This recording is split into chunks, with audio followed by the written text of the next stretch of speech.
अस्सलाम वालेकुम। आज हम इस वीडियो में राइडर्स टू द सी जो वन एक्ट प्ले है उसकी समरी को डिस्कस करेंगे। हम ये बात हमें ये बात पता चलती है जैसे ये प्ले स्टार्ट होता है।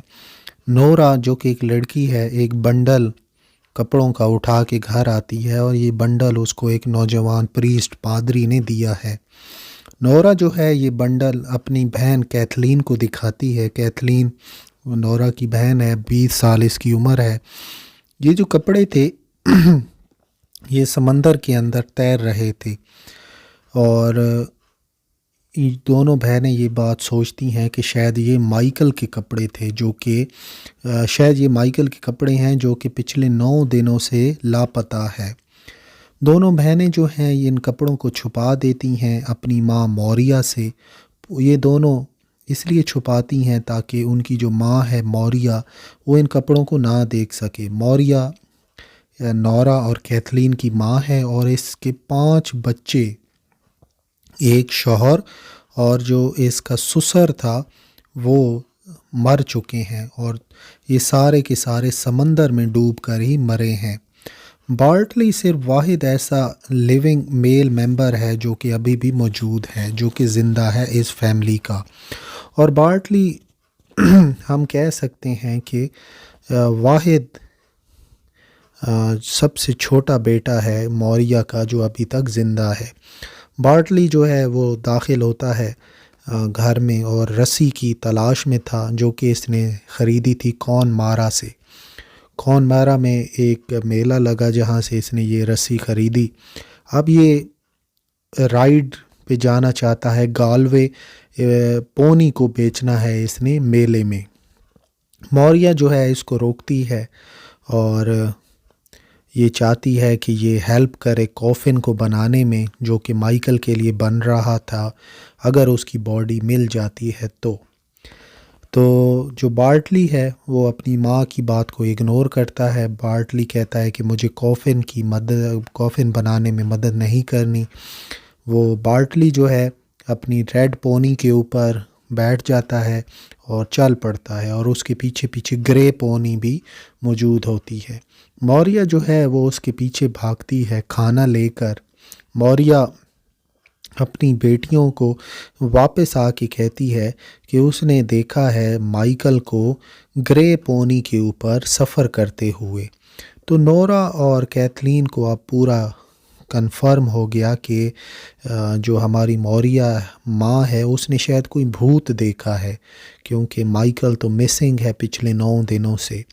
नौरा और कैथरीन अब चेक करती हैं ये जो कपड़े उनको नौजवान पादरी ने दिए हैं क्या ये वाकई में माइकल के हैं।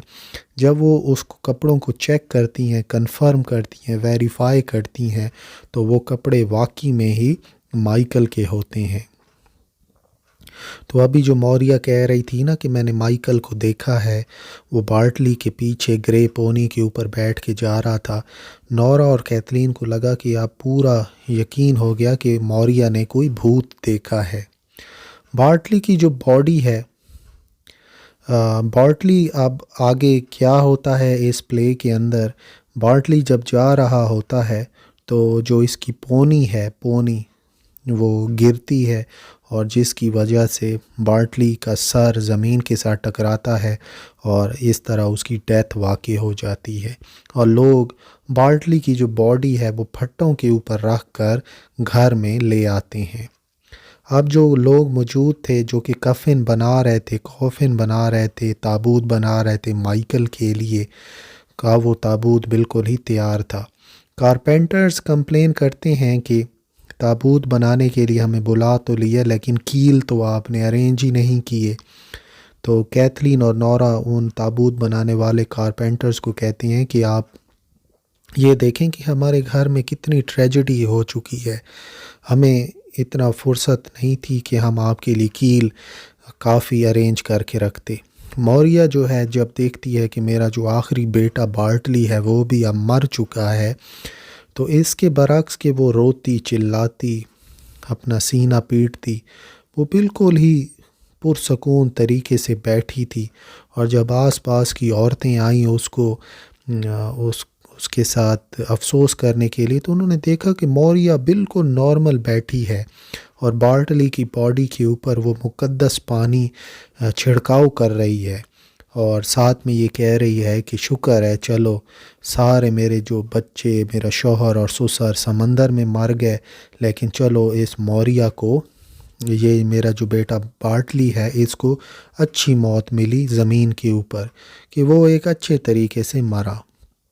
जो औरत है उसको अब अपनी बदकिस्मती के साथ जीना होगा। तो इस पूरे ड्रामे के ज़रिए स्टोइसिज़म का कंसेप्ट हमें बताने की कोशिश की गई है। स्टोइसिज़म का ये मतलब है कि इंसान को हर तकलीफ़, मुसीबत तकलीफ़ को बर्दाश्त करना चाहिए और उसको कोई कंप्लेन नहीं करना चाहिए, उसको स्टोइक बनना चाहिए, एक रेज़ोल्यूट पर्सन, कि चाहे जितनी तकलीफ़ मेरी ज़िंदगी में आ जाए मैं कंप्लेन नहीं करूँगा।